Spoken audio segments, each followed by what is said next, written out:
بسم اللہ الرحمن الرحیم۔ السلام علیکم ناظرین، آپ یوٹیوب چینل دیکھ رہے ہیں، میں عمران خان ہوں۔ آج 3 سال مکمل ہو گئے رجیم چینج آپریشن کو۔ ان 3 سالوں میں اب تک اسٹیبلشمنٹ جو کرنا چاہ رہی تھی وہ حاصل نہیں کر پائی، لیکن اس مرتبہ اسٹیبلشمنٹ نے جرنیلوں نے ایک غلط آدمی سے پنگا لے لیا۔ یہ آدمی قوم کی نظروں میں کرپٹ نہیں تھا، بے ایمان نہیں تھا، فراڈیا نہیں تھا، اور اس آدمی کے کردار کے حوالے سے قوم بڑی کلیئر تھی، اور وہ یہ جانتے تھے کہ اس کو ذاتی لالچ کوئی نہیں ہے۔ یہ جو بھی کر رہا ہے اپنے ملک کے لوگوں کے لیے کر رہا ہے۔ اس کے فیصلے غلط ہو سکتے ہیں لیکن اس کی نیت خراب نہیں ہے۔ تو جب اسٹیبلشمنٹ نے ایک ڈیفرنٹ آدمی کے ساتھ پنگا لیا، روایتی سیاستدانوں کو چھوڑ کر انہوں نے ایک ایسے سیاستدان سے پنگا لیا جو حکومت سے زیادہ لیڈرشپ میں یقین رکھتا ہے، جو نظریات کے اوپر چلتا ہے۔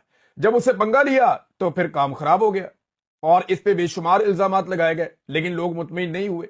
الٹا یہ ہوا کہ پہلی مرتبہ تاریخ میں عوام بجائے اس کے کہ اسٹیبلشمنٹ کے ساتھ یا جرنیلوں کی سوچ کے ساتھ کھڑی ہوتی، عوام پہلی مرتبہ پوری شدت سے دوسری جانب کھڑے ہوئے تنہا، اکیلے اور نہتے شخص کے ساتھ کھڑی ہو گئی۔ لوگ اس کے ساتھ جڑ گئے اور پھر اس شخص نے، عمران خان نے، اپنی جرت سے، بہادری سے، ہمت سے، ہار نہ ماننے کی جو اس کی جبلت ہے، اس نے پاکستان کی اسٹیبلشمنٹ کو تگنی کا ناچ نچوا دیا۔ یعنی اسٹیبلشمنٹ کو کوئی بھی آدمی پاکستان کی تاریخ میں اتنا بھاری نہیں پڑا جتنا عمران خان پڑا ہے۔ ذوالفقار جی بھٹو کا مسئلہ تھا، انہوں نے پھانسی دے کے حل کر لیا تھا، اور عوام نے اس وقت جو رد عمل دیا تھا وہ بھی سطحی نوعیت کا تھا۔ یہ پہلی مرتبہ ہے کہ اسٹیبلشمنٹ تنہائی کا شکار ہو گئی ہے۔ اب ہو یہ رہا ہے کہ عمران خان کے ساتھ لوگ جڑتے جا رہے ہیں اور اسٹیبلشمنٹ کے خلاف ہوتے جا رہے ہیں، اور جس شخص کے ساتھ لوگ جڑ رہے ہیں وہ ابھی بھی کہہ رہا ہے کہ یار میری فوج ہے، خدا کا نام لے۔ لوگوں اور فوج کے بیچ میں جو نفرت پیدا ہو رہی ہے یا جو فاصلے پیدا ہو رہے ہیں ان کو ختم کریں، اس طرف آ جائیں، وہ ابھی بھی یہ کہتا ہے۔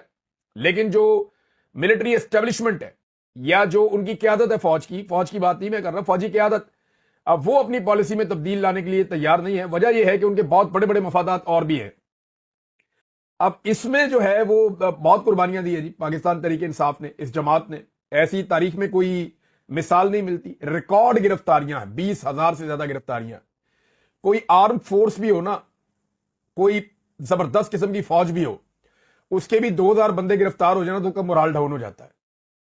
4,000 بندے گرفتار ہو جائیں، 4,000 ان کے جوان گرفتار ہو جائیں تو بیڑے ہی گرک ہو جاتا ہے۔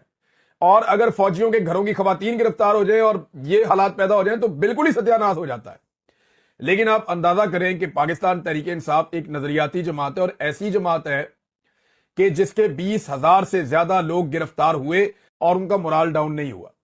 وہ جو بندہ جیل سے نکلتا ہے وہ نعرے لگاتا ہوا نکلتا ہے، اس کے اوپر پھول برسا رہے ہوتے ہیں باہر کھڑے ہوئے لوگ خوشی خوشی ہنستے ہنستے گرفتاری دیتے ہیں، ڈنڈے کھاتے ہیں، مار کھاتے ہیں۔ لوگوں نے کھڑے ہو کر گولیاں کھائی ہیں اور اپنے زخمیوں کو اٹھا کے اسپتالوں میں پہنچایا ہے۔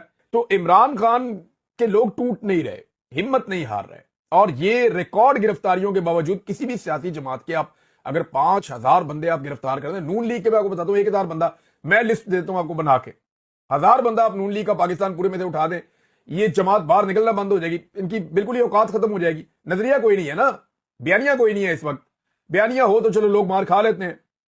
پیپلز پارٹی جو ہے وہ ایک دور میں بڑی تگڑی جماعت ہوا کرتی تھی جب یہ بھٹو خاندان کے پاس تھی۔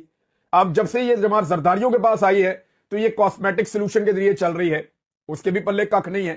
کسی اور جماعت نے سندھ کے اوپر صحیح طرح توجہ دی ہوتی تو آج پیپلز پارٹی جو ہے اس کا بالکل ہی سفایا ہو گیا ہوتا۔ تو یہ ریکارڈ گرفتاریوں کے باوجود اس طرح کھڑے رہنا، یہ عمران خان کے نظریے کی بدولت ہے۔ سب سے پہلے تو اللہ رب العزت کا ہی فضل ہوتا ہے کسی کے اوپر کہ اللہ اس کو صبر دے، حوصلہ دے، ہمت دے، اس کو کھڑا کر دے اور اس کے دماغ میں یہ ڈال دے کہ تم حق پہ کھڑے ہو، اب تم نے پیچھے نہیں ہٹنا۔ تو عمران خان کا جیتنا پاکستان کے جیتنے کے لیے بہت ضروری ہے۔ یہ بات محمد زبیر صاحب اب پی ٹی آئی کے اندر تو نہیں ہے نا، وہ یہ کہتے ہیں میں چاہتا ہوں کہ عمران خان ڈٹا رہے اور ہار نہ مانے، اور عمران خان کا سوشل میڈیا اگر بند ہو گیا تو عمران خان بہت پیچھے چلے جائیں گے۔ یہ محمد زبیر صاحب کہہ رہے ہیں جو پی ایم ایل این کے نمائندے ہیں۔ اب انہوں نے یہ بات کی ہے۔ اس کے علاوہ جناب خواتین کے اوپر جس قسم کا تشدد ہوا، ٹارچر ہوا، جو بچوں کے ساتھ ہوا، جو چادر اور چار دیواری کا تقدس پامال کیا گیا، اصل میں ہوا یہ کہ پاکستان کی اسٹیبلشمنٹ بوکھلا گئی۔ یہ پاکستان کی اسٹیبلشمنٹ کا جو ہے نا وہ ان کا جھاکا کھلا ہوا تھا کہ جو مرضی کرتے جاؤ اور لوگوں کو کنٹرول رکھو اور جو ہے وہ آپ آرام سے اپنا رول یہاں پہ قائم رکھیں۔ لیکن پہلی دفعہ نا ان کا مقابلہ ہو گیا ایک ایسے آدمی سے جس نے لوگوں کو نظریہ دیا، لوگوں کو کھڑا کر دیا، اور لوگ ہار نہیں مان رہے، نہ وہ آدمی ہار مان رہا ہے۔